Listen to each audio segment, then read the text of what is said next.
Hello student, स्वागत है आपके अपने YouTube channel biology coaching centre पर। यहाँ पर बायोलॉजी का चल रहा है जो कि जीवों में जनन चैप्टर फर्स्ट है हमारा।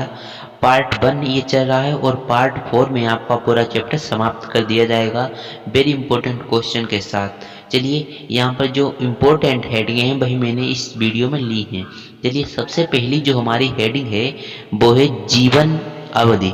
जीवन अवधि हेडिंग जो हमारी है वो काफ़ी इम्पोर्टेंट है। चलिए अब इसे समझते हैं। जीवन अवधि होती क्या चीज़ है। किसी भी जीव का, कोई भी जीव है, उसका जो जीवन अवधि है उसके जन्म से लेकर उसकी प्राकृतिक मृत्यु तक का समय ही जीवन अवधि कहलाता है। देखिए स्टूडेंट, किसी भी जीव का, किसी भी जीव का जीवन अवधि उसके जन्म से लेकर उसकी प्राकृतिक मृत्यु तक का समय जीवन अवधि कहलाता है। तो हमारी जो हेडिंग है जीवन अवधि, ये काफ़ी इम्पोर्टेंट है, आपने याद कर ली होगी। देखिए एक बार फिर से मैं समझा दे रहा हूँ। किसी भी जीव का जीवन अवधि, कोई भी जीव है उसका जीवन अवधि उसके जन्म से लेकर उसकी प्राकृतिक मृत्यु तक का समय जीवन अवधि कहलाता है। ये हमारी पहली कंप्लीट हो गई। अब दूसरी देखते हैं, अलैंगिक जनन। अलैंगिक जनन क्या होता है, चलिए समझते हैं। अलैंगिक जनन में सिर्फ एक जनक की आवश्यकता होती है। अलैंगिक जनन जो होता है उसमें सिर्फ एक जनक की आवश्यकता होती है, इसे अलैंगिक जनन कहते हैं। बहुत ही सिंपल हेडिंग है, आपने याद कर ली होगी। अलैंगिक जनन, और इसका एक और पार्ट होता है लैंगिक जनन। लैंगिक जनन क्या होता है। लैंगिक जनन में सिर्फ दो जन की आवश्यकता होती है, नर तथा मादा। ठीक है, उसे हम लैंगिक जन कहते हैं। ठीक है, लैंगिक जन में नर तथा मादा की आवश्यकता होती है, उसे लैंगिक जन कहते हैं। और अलैंगिक जन की विधियां भी दी गई हैं।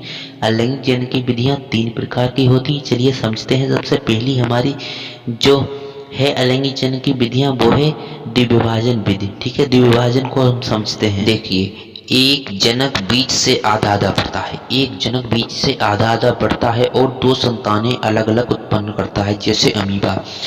अमीबा क्या होता है कि वो अलैंगिक जन का होता है उदाहरण।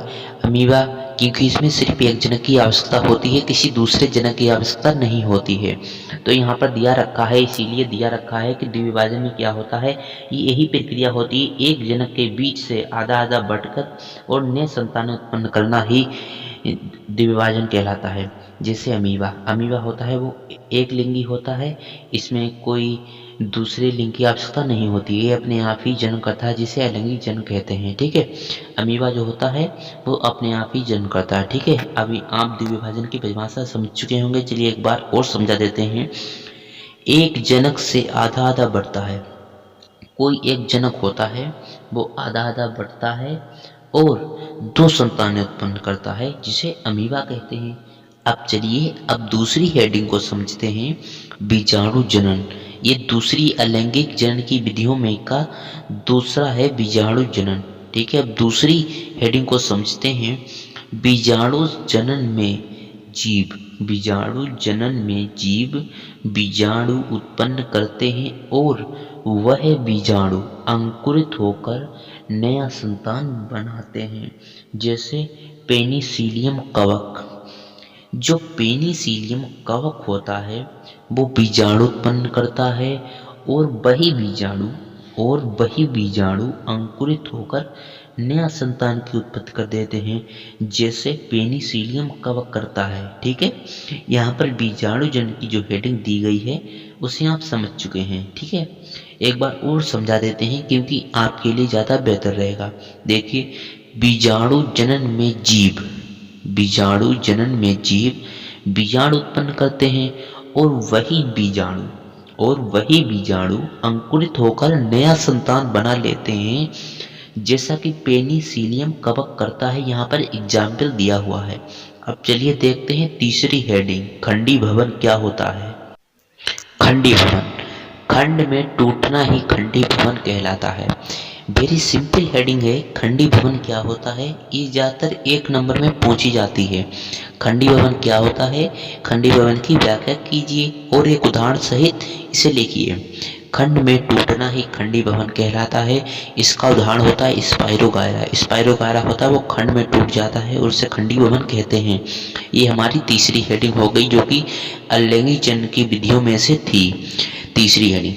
अब हमारा जो 1 नंबर का बहुविकल्पीय क्वेश्चन बन जाता है, चलिए इसे समझ लेते हैं जो स्टार से दिया गया है। सबसे ज़्यादा पुनरुत्थ भवन की क्षमता किसमें पाई जाती है?